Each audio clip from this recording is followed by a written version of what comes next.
Comstock, Nevada. It was August of 1878. Dust spiraled through the air, swirling around broken ore carts and rotting wooden frames. In the middle of that barren clearing, a man was hanging there like an animal. His name was David Carter, 30 years old, so thin that his tattered rancher clothes seemed to hang from little more than a skeleton. His shoulders jutted upward from hunger and years of hard labor. Dust-covered black hair fell over his deep-set, exhausted eyes. His wrists were bound tightly to a wooden crossbeam with thick rope. His legs were stretched so far apart that they trembled uncontrollably. Sweat, blood, and dirt blended together across his weathered face. Every crack of the whip seemed to tear the air apart. A few townspeople stood nearby. No one spoke. No one wanted trouble with the silver mine owner, the richest man in the region, the man who had just declared that David was a thief. There was no trial, no evidence, only the word of a wealthy man and the suffering of a poor one. Another lash struck. David's head dropped to his chest. Maybe he was about to lose consciousness. Maybe this was the last day of his life. But then, from the red dirt road, a figure appeared. A tall woman wearing a woven poncho, decorated with traditional patterns. A dark Stetson hat concealed nearly half her face. No one recognized her. No one knew her name. The woman stopped in front of the wooden frame. She stared at David for a long moment. Then, she pulled a heavy money pouch from inside her coat and threw it onto the ground. The sharp clatter of silver coins echoed through the deadly silence. Then she spoke. "Let him down." But why would a stranger, a widow from far away, be willing to give up everything she had to save a man she had never met? What do you think the reason was? David could not clearly remember how they untied him. The pain from the whip wounds made everything before his eyes drift in and out of focus. He only remembered hearing the ropes hit the ground. Then his knees slammed into the hard, dry earth. One of the mine owner's enforcers started to object, but the moment he saw the money pouch at his feet, he fell silent. The silver coins inside were enough to buy several good horses, enough to repair a house, enough for a widow to live comfortably for years. Yet that mysterious woman had thrown it all away for the life of a poor man she had never met. David felt someone supporting his shoulder. The grip was steadier and stronger than he had expected. The woman said nothing. She simply helped him make his way, one painful step at a time, toward the wagon waiting nearby. The crowd moved aside on its own. No one looked her in the eye. There was something about her presence that discouraged questions. The thick wool poncho concealed her tall frame. The dark Stetson hat still shadowed nearly half her face. She looked like someone who had endured more loss than most people could imagine, and no longer feared anything. As the wagon rolled away from the abandoned mining camp, David forced his eyes open. He watched the pale hills fade into the distance behind him. He had worked there for nearly 3 years. 3 years breaking rock, 3 years breathing mine dust, 3 years trading his strength for meager wages. And, in the end, simply because he dared to speak up when the workers' pay was cut, he had been turned into an example for everyone else. An example that poor people were not allowed to fight back. The road stretched on in silence. Only the grinding of wagon wheels against the dry ground broke the stillness. Not until the sun began sinking toward the horizon did the woman finally speak for the first time. "What is your name?" "David." Another pause followed. "David Carter." The woman gave a slight nod. "Amelia." Just one word. No last name, no explanation, no story.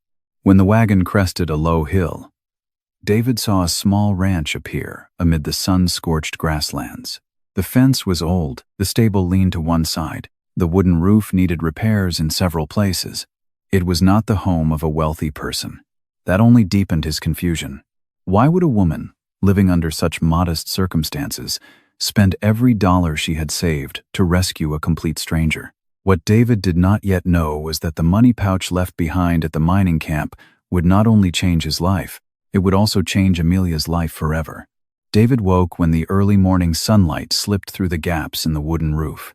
The smell of hot coffee and freshly baked cornbread drifted through the air. For a few brief seconds, he forgot where he was. Then the pain from the whip wounds across his back pulled him back to reality. He lay still, staring up at the old rafters overhead. Some sections had begun to rot. Others were propped up with mismatched planks hastily nailed into place. This house was struggling to stay standing, much like the people living inside it.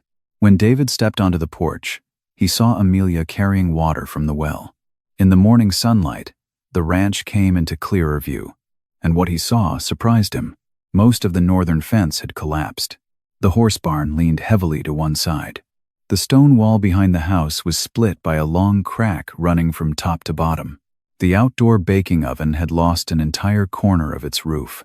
Even the rainwater cistern was dripping steadily through a leak. This was not the ranch of a wealthy woman. This was the ranch of someone fighting to hold on to what little remained. Amelia set the bucket down. "You should rest for a few more days." David shook his head. "I am feeling better." The woman did not argue. She simply turned and continued with her work. But as Amelia walked back into the house, David's eyes settled on an old leather pouch resting on a wooden table near the door. The pouch looked exactly like the one he had seen at the mining camp the day before. Except for one thing, it was empty. David stood there for a long time. For the first time, he truly understood what had happened. The woman had not used part of her savings to save him. She had used all of it, every silver dollar, every penny she had put aside, every plan she had made for the future, gone in a single afternoon at the silver mine, all in exchange for his life. That afternoon, while walking past the cracked stone wall behind the barn, David stopped. He bent down and picked up a stone that had fallen from the foundation. Then, another, and another. No one had asked him to do it. No one had hired him. No one had promised him anything. But for the first time in many years, David felt that he owed someone more than money could ever repay.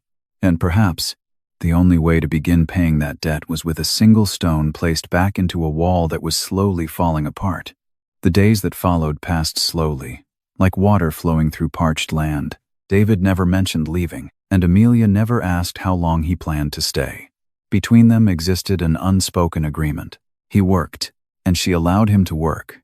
On the first morning, David began repairing the stone wall behind the barn. Years of wind and rain had shifted the old stones out of place. He removed them one by one, rebuilt the foundation, then started again from the beginning. Each layer of stone was carefully set into place with the patience of a man who had spent his life earning a living with his hands. Amelia usually worked in the vegetable garden nearby. She did not stand and watch. She did not offer praise. Every now and then, she would bring him a jug of water or a cup of freshly brewed coffee, then quietly return to her own work. David realized he liked that. No pity, no curiosity, no questions about his past, just the simple dignity of being treated like a human being. One evening, as the sun disappeared behind the distant hills, David finished the first section of the wall. He stepped back to admire what he had done. It was not a grand achievement, just a few yards of neatly stacked stone, but to him, it felt like something was finally being repaired. Not only the wall, but his own life as well. The next morning, when David stepped outside, he noticed a tin cup resting on the fence. Hot coffee filled the cup.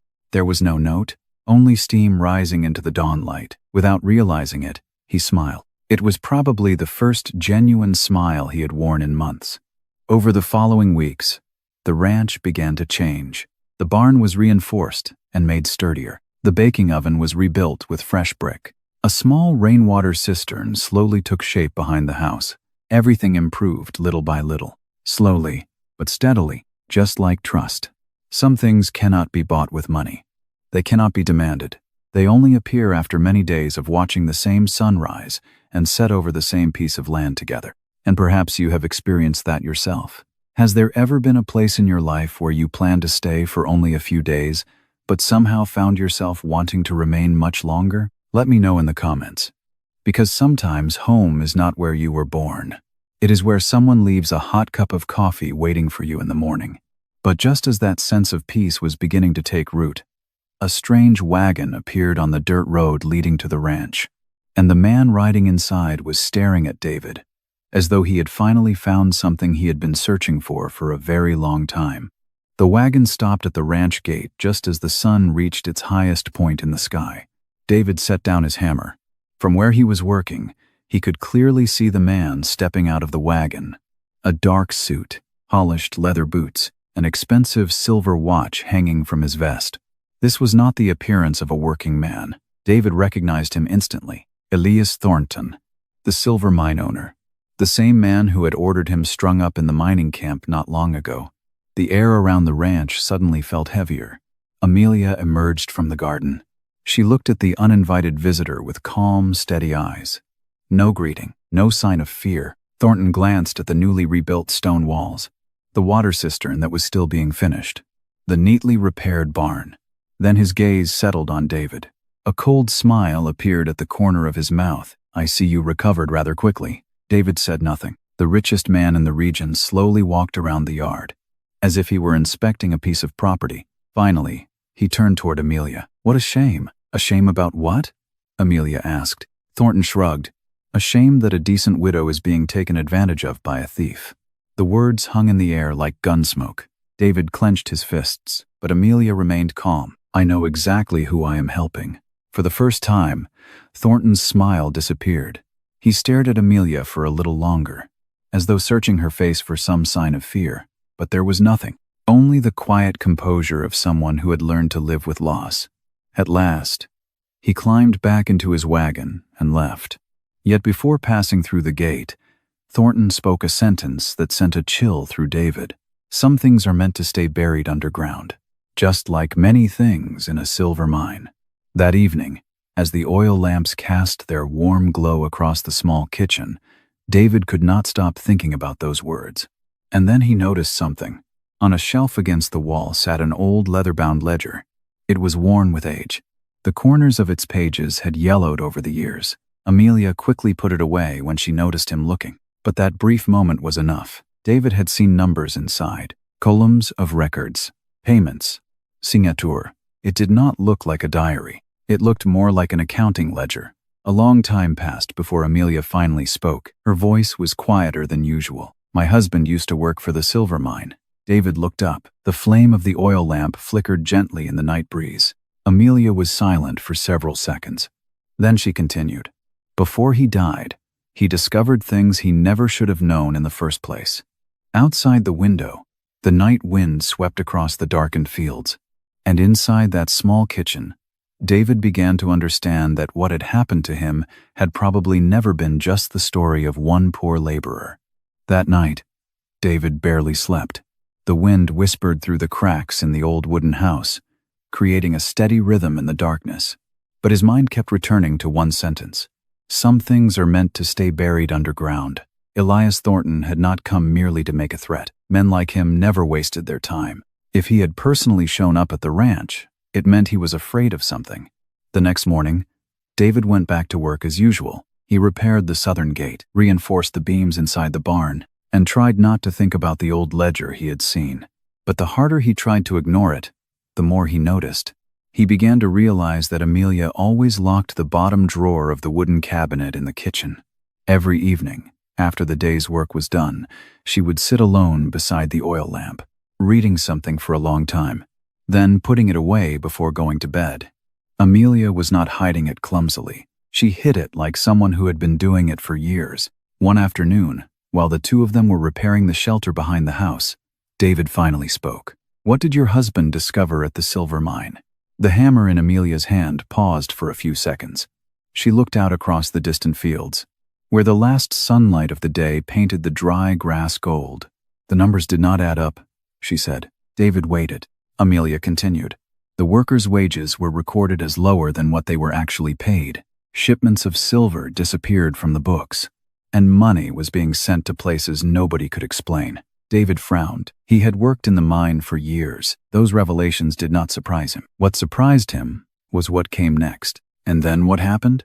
Amelia was silent for a long moment. At first, he planned to report it to the authorities, but he kept hesitating. And about 3 weeks later, he had an accident. His wagon went over the edge of a canyon. The wind swept through the yard, carrying the scent of dry earth and wild grass. Neither of them said anything else. In this part of the country, people understood what an accident was, and they also understood what a carefully arranged accident looked like. That night, while David was checking the barn before bed, he noticed something unusual. Wagon tracks. Fresh ones.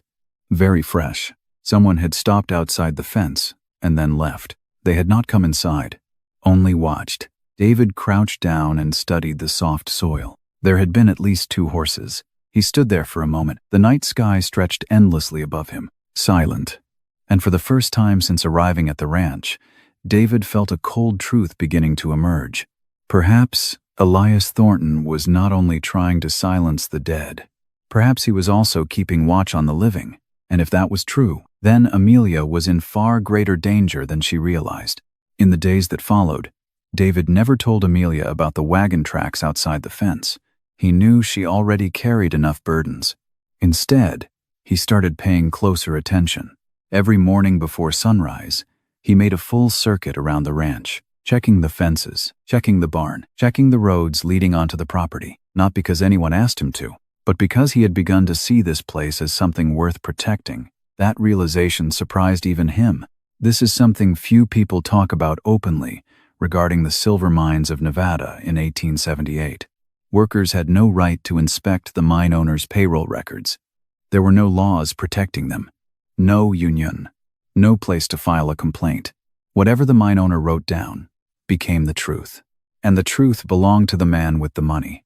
For years, David had always been the one who left, leaving jobs behind, leaving towns that did not welcome him, leaving any place that started becoming too troublesome. He had never truly owned anything. But now, whenever he saw the warm glow of an oil lamp shining through the house window in the evening, he felt something different, a feeling he had almost forgotten, the feeling of having a home. Late one afternoon, as the 2 of them finished the final section of the stone wall near the garden, Amelia suddenly asked, "How long do you plan to stay here?" David set down the stone he was holding.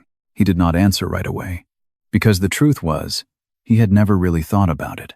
At first, it had only been a few days, then a few weeks, and somehow the summer had slipped by before he noticed. Finally, he shrugged. "I do not know. I still have things I need to do." A faint smile appeared on Amelia's lips. The 2 of them continued working. Neither said anything more. Sometimes, silence between 2 people is no longer a distance. It becomes trust. After the sun disappeared behind the distant hills, Amelia carried an old wooden box onto the porch. She set it on the table, unlocked it. Inside were papers yellowed with age, and the ledger David had seen before. "You have a right to know." Amelia spoke softly. The oil lamp cast a golden glow across the pages. David leaned forward and began reading. Columns of numbers filled the paper. Workers' names, wages, silver shipments, mysterious expenses. At first, everything looked like ordinary bookkeeping records. Then he saw something that made him freeze. His own name, David Carter. Directly beneath it was a payment marked as received in full, but he had never received that money. And it was not just him. Dozens of other names showed the same pattern. Poor laborers had been robbed of their wages for years, without ever realizing it. David looked up at Amelia. She said nothing. Some truths do not need an explanation. They speak for themselves. Outside, the night wind was growing stronger, and somewhere beyond the fence, hidden in the darkness, there were perhaps still eyes watching the ranch.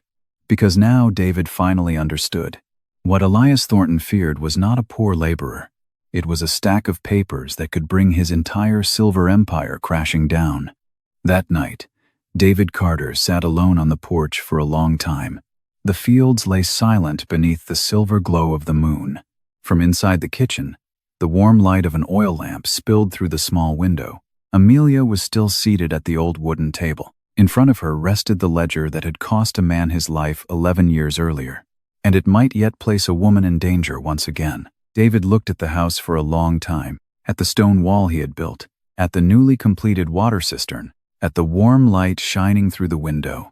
For the first time in many years, he had a place he could call home, and because of that, he could not allow Thornton to destroy it. If Thornton intended to silence anyone, Amelia would be his first target. David understood that, and he understood something else as well. If he wanted to protect this ranch, he could not keep waiting for danger to come to him. He had to go looking for it first. After everyone had gone to sleep, David stepped into the kitchen. He left a note beneath the oil lamp, just a few short lines. "Amelia, You saved my life. I think there is something I need to do. I hope I can come back and see you again." Before dawn broke across the horizon, he rode away from the ranch. Without looking back, over the next 3 days, David traveled across the region. He sought out former workers, widows, men and women who had once worked in the silver mine, people who had lost wages to Elias Thornton's schemes. At first, David thought people would stand up and fight. He was wrong. The first person slammed the door in his face. The second said, "Thornton ruined my life once already. I do not want him to do it again." An elderly man, his hands trembling, threw an old pay stub into the fireplace. Let the past stay buried. With every rejection, David understood more clearly how long Thornton had ruled through fear, but he refused to give up. One person at a time, one story at a time. Some began to listen, some began to remember, some began to grow angry. Meanwhile, Thornton had learned what David was doing. The Silver Baron did not sit idle. On the 4th night, 2 riders arrived at the Summers Ranch. The barn erupted in flames beneath the darkness. The fire painted the fields red. Neighbors rushed to help extinguish it. Fortunately, no one was hurt, but the message was unmistakable. Thornton was sending a warning. 2 days later, something even worse happened. The sheriff arrived with a search warrant. The ledger was seized. Amelia stood and watched as the book was carried away. She did not resist. She simply remained silent. When the news reached David, it felt as though everything had collapsed. No ledger, no evidence, no chance. Thornton had won. At least, that was what the entire town believed. A week later, the town square was packed with people. Thornton stood in front of the sheriff's office. The smile had returned to his face. The ledger was in his possession. The witnesses were afraid. And only a handful of people still stood beside David. It was the lowest point. Then Amelia appeared. Her patterned poncho fluttered in the wind. She walked straight into the center of the square. In her hands was not the ledger that had been confiscated. It was another ledger. Older, darker. The entire square fell silent. Even Thornton stood frozen. Amelia opened the book. "My husband knew you would find the first one." Her voice was calm. "So he made 2 copies. A gust of wind swept through the square. No one spoke. For 11 years, I kept this copy hidden in the bottom of a trunk that I never opened." For the first time, Thornton lost his confidence. The pages were opened. Columns of figures. Stolen money. Missing silver shipments. Forged signatures. Everything was there. David stepped forward. Then, one by one, the former workers came forward as well. This time, they did not stay silent. An old man raised his pay stub into the air. A widow read aloud the name of her late husband. A miner spoke about years of threats and intimidation. Then another person stepped forward, and another, and another. At last, the truth had found its voice. Thornton tried to deny everything, but he could not silence an entire town. One person can be silenced. 10 people can be silenced, but not dozens standing together beneath the open sky. Amelia looked him straight in the eye. "I did not save David because I needed a man," she said. "I saved him because what you were doing was wrong." No one objected. No one looked away. That afternoon, federal investigators were called in. Thornton was arrested right there in the town square. The sheriff was also investigated for helping conceal evidence. That was the first form of justice. But there was a second. The workers who had been cheated out of their wages received compensation. The silver mine was audited. Families who had lost their futures were finally heard. Years later, the stone wall David built was still standing. The bakery oven still glowed with warmth each morning. The Summers Ranch became one of the most respected places in the region. David and Amelia grew old together, not through grand promises, but through thousands of ordinary days of work. I think about that old money pouch more often than I probably should. The pouch Amelia emptied on the day she saved a stranger beneath the silver mine. Most people would say she lost everything that day, but the truth is, that was the day she began reclaiming everything Thornton had stolen over the previous 11 years. And where a poor cowboy once hung beneath the blazing sun, there is now only the sound of evening wind moving through the grass. No whips, no ropes, no people bowing their heads in fear, only the light shining from a porch. And this time, no one is left behind. I think about that empty money pouch more than I should. not because of the money that was lost, but because of a decision made in a matter of seconds. By a woman who knew nothing about David Carter except one thing: what was happening to him was wrong. If this story meant something to you, please subscribe to the channel, because somewhere ahead, there is always someone hanging beneath the blazing sun. And the only question is, will you stop? Until we meet again down the trail.